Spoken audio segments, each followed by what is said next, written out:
Puji Tuhan, salam sejahtera dalam kasih Tuhan Yesus Kristus. Jumpa kembali Bapak Ibu Saudara-saudara. Kesempatan ini untuk saya menyampaikan pesan firman Tuhan pada minggu terakhir di bulan Juli. Tuhan Yesus baik bagi setiap kita semua sehingga kesempatan ini kita boleh menikmati Tuhan dalam persekutuan bersama Bapak Ibu Jemaat dan Jemaat GPD Sola Gracia Pusparaya Cibinong. Mari kita akan membaca firman Tuhan, namun sebelumnya kita sama-sama berdoa untuk firman Tuhan ini. Mari kita berdoa. Bapa, kami bersyukur untuk kesempatan ini, kami ada sebagaimana ada menikmati Tuhan dalam persekutuan untuk menikmati firman-Mu. Kami perlu firman-Mu dalam setiap kami yang menjadikan sumber kekuatan dalam kami. Kami perlu firman-Mu yang mengingatkan dan yang mengajarkan kami untuk kami menjadi pribadi yang berkenan di hadapan-Mu. Sebab itu lewat kami, Roh Kudus bekerja dalam kami, baik setiap jemaat maupun hamba-Mu yang beritakan firman. Terima kasih Tuhan, kami siap dengar firman-Mu dalam nama Tuhan Yesus Kristus. Haleluya. Amin. Puji Tuhan, Bapak Ibu Jemaat dikasih Tuhan, renungan firman Tuhan pada kesempatan ini dalam kitab 1 Petrus pasal 4 ayat 7 sampai ayat yang ke-10. Saya akan baca berkata begini. 1 Petrus pasal 4 ayat 7 sampai ayat 10. Kesudahan segala sesuatu sudah dekat, karena itu kuasailah dirimu dan jadilah tenang supaya kamu dapat berdoa. Tetapi yang terutama, kasihilah sungguh-sungguh seorang akan yang lain, sebab kasih menutupi banyak sekali dosa. Berilah tumpangan seorang akan yang lain dengan tidak bersungut-sungut. Layanilah seorang akan yang lain sesuai dengan karunia yang telah diperoleh tiap-tiap orang sebagai pengurus yang baik dari kasih karunia Allah. Puji Tuhan, haleluya. Jemaat yang dikasih Tuhan, ini suratan Petrus yang diberi judul dalam pembacaan di sini adalah hidup orang Kristen, yaitu hidup saudara dan saya. Dan ini menjadi prinsip-prinsip kekristenan di akhir zaman. Sebab firman berkata, kesudahan segala sesuatu sudah dekat. Yang memberikan pengertian kepada kita bahwa kita ada di akhir zaman, di mana segala sesuatu akan berakhir, saudara. Karena segala sesuatu sudah dekat. Ini kaitannya dengan ketika Kristus akan datang pada kali yang kedua. Nah, saudara, tentu ini perlu sebuah kesiapan di dalam kehidupan kita menyambut kesudahan sudah dekat, yaitu kedatangan Kristus yang akan datang. Saudara, firman Tuhan berkata, ada beberapa prinsip dalam tulisan firman Tuhan di sini untuk membekali hidup kita sebagai orang Kristen. Di judul di sini hidup orang Kristen. Nah, saudara-saudara, di ayatnya yang ke-7 bagian B, karena itu kuasailah dirimu dan jadilah tenang. Puji Tuhan. Saudara, keadaan di dunia sekarang memberi dampak dalam kehidupan setiap orang sehingga dia bisa menjadi frustasi, kalut, kacau dan sebagainya, saudara-saudara, karena tantangan, persoalan dan pergumulan yang dihadapi dalam hidup ini. Dan juga segala situasi dan keadaan yang Alkitab menulis bahwa dunia di akhir zaman bukan tambah baik tapi makin tambah jahat. Maka oleh firman Tuhan berkata, kuasailah dirimu dan jadilah tenang. Suratan Petrus di sini mengingatkan kehidupan kita untuk ketika kita menghadapi kondisi seperti itu, maka kita perlu untuk menguasai diri. Sekali lagi, menguasai diri, mengendalikan diri. Artinya adalah akan berpulang pada diri kita bagaimana untuk menguasai diri, mengendalikan diri di tengah keadaan dunia yang semakin jahat. Saudara-saudara kasih Tuhan. Sebab kalau kita tidak memiliki pengendalian dalam diri, maka kita akan menjadi sama seperti dunia ini yang jahat. Nah, saudara-saudara, dalam ayat ini juga akan mengingatkan kepada kita bahwa dalam segala keadaan apapun yang kita hadapi, dirimu itu juga menentukan bagaimana engkau dapat menyikapi dan merespon setiap peristiwa demi peristiwa yang kita hadapi, yang saudara hadapi. Kuasailah dirimu, iya, saudara-saudara kasih Tuhan, dan jadilah tenang.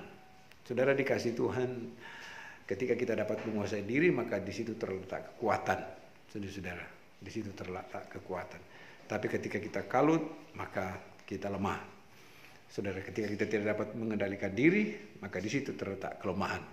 Tetapi ketika kita kuat, mampu menguasai diri, maka ada ketenangan. Puji Tuhan. Dan tentu bicara tentang ketenangan di sini, dalam kitab Pemazmur sudah memberikan juga sebuah penjelasan yang lebih akurat bahwa hanya dekat Allah saja aku tenang, daripada nyala keselamatanku. Puji Tuhan.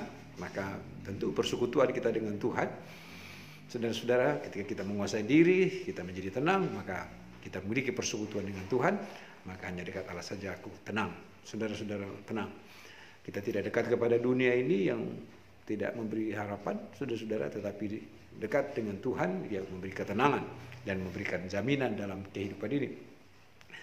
Lalu kemudian, kuasalah dirimu dan jadilah tenang supaya kamu dapat berdoa. Puji Tuhan. Artinya memiliki persekutuan dengan Tuhan. Puji Tuhan. Hari ini jemaat Tuhan dimanapun saudara berada bergereja, saudara membangun sebuah persekutuan dengan Tuhan supaya kamu dapat berdoa, membangun sebuah hubungan dengan Tuhan. Puji Tuhan, saudara-saudara. Dan ketika kita membangun persekutuan dengan Tuhan, saudara-saudara, kalau ada dalam hadirat Tuhan, maka saya percaya segala sesuatu apapun yang ada di sekitar kita, maka puji Tuhan kita akan bisa dapat melewati semuanya itu.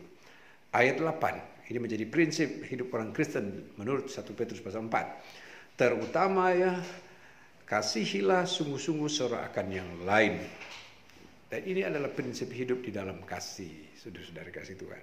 Memang dalam kitab Matius pasal 24 menulis di situ bahwa di akhir zaman kasih manusia akan menjadi dingin, saudara-saudara dikasih Tuhan. Dan itu sebuah warning bagi kehidupan setiap manusia dan juga pun bagi orang Kristen, saudara dan saya.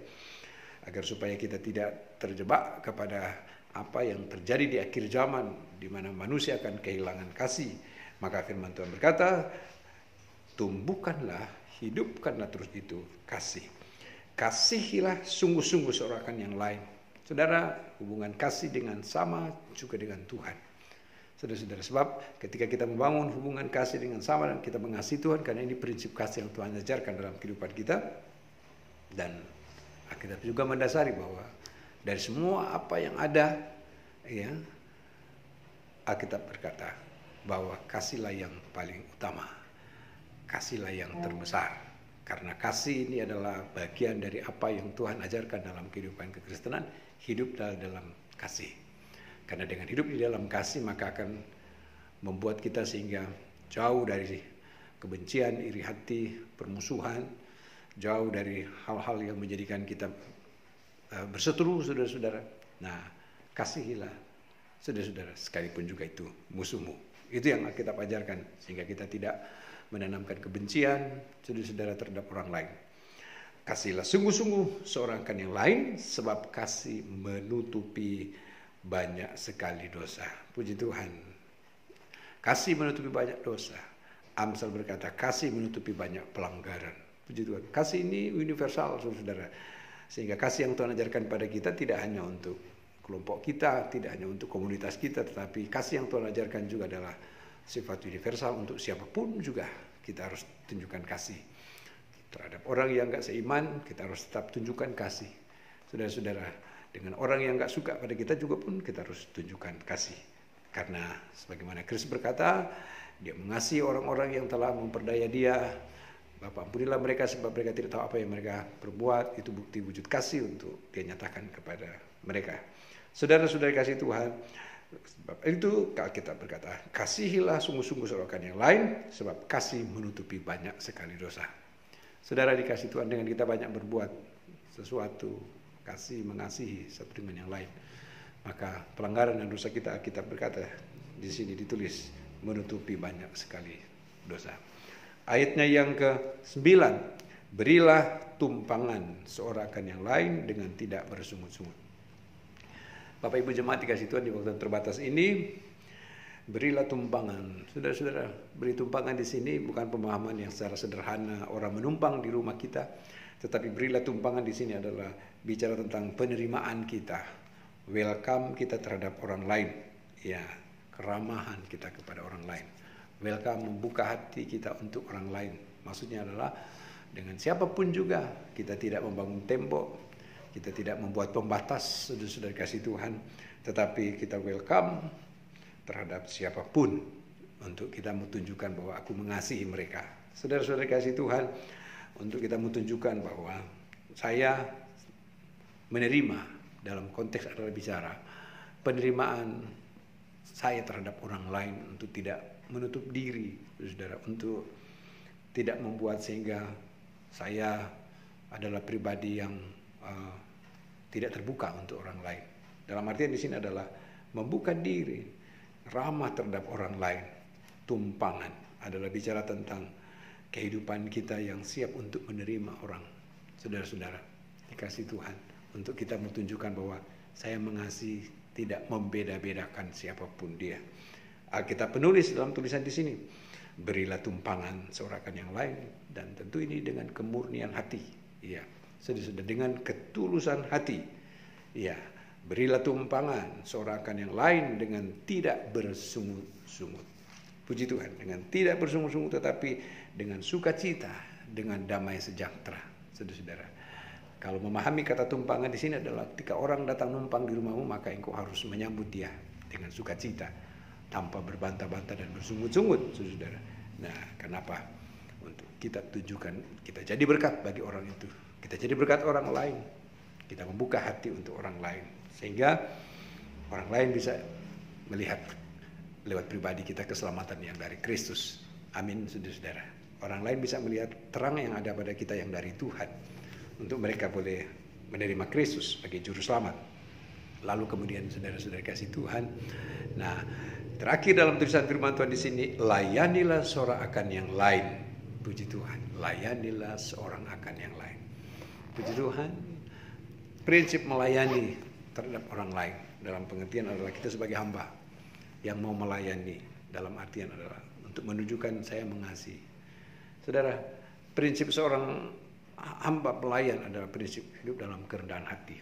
Jemaat dikasih Tuhan, layanilah seorang akan yang lain.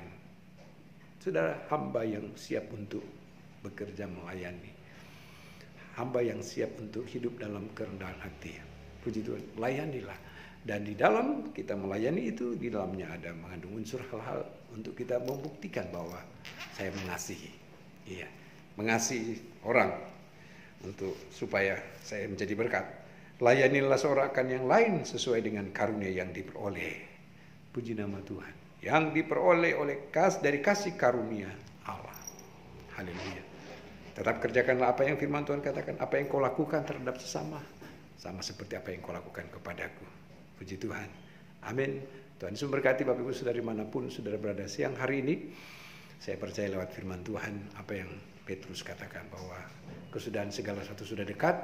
Maka mari milikilah dalam kehidupan kita dalam penguasaan diri. Miliki dalam kehidupan kita adalah hidup di dalam kasih yang tidak terbatas. Dalam artian adalah kita welcome untuk membuka hati untuk kita jadi berkat bagi orang. Saudara-saudara, maka saya yakin dan percaya kita berkata yang paling utama adalah kasih itu sendiri, maka kasih akan menutupi banyak pelanggaran dan dosa. Tuhan Yesus berkati Bapak Ibu saudara-saudara dimanapun saudara berada. Kiranya berkat Tuhan jadi bagian kita dan mari sama-sama kita berdoa. Kami bersyukur untuk firman-Mu ya Bapak di sorga. Untuk siang hari ini meneraikan firman-Mu dalam kami. Kami menyadari keadaan di akhir zaman, kedurhakaan semakin menjadi-jadi. Tapi lewat firman-Mu mengingatkan kami agar kami bisa memiliki pengendalian diri, penguasaan diri, agar kami dapat berdoa, agar kami tenang dan kami memiliki kasih yang Tuhan ajarkan dalam kami untuk kami dapat aplikasikan dalam kehidupan sehari-hari untuk menjadi berkat bagi orang. Terima kasih Tuhan, lawat umat-Mu, jemaat-Mu yang mendengarkan firman ini dalam hidup pribadi dan keluarga mereka diberkati oleh Tuhan dan kehidupan mereka senantiasa terus ada dalam perlindungan yang dari Tuhan. Terima kasih Bapak buat firman-Mu siang hari ini yang kami sudah terima dalam nama Tuhan Yesus Kristus. Haleluya. Amin. Tuhan Yesus memberkati saudara-saudara.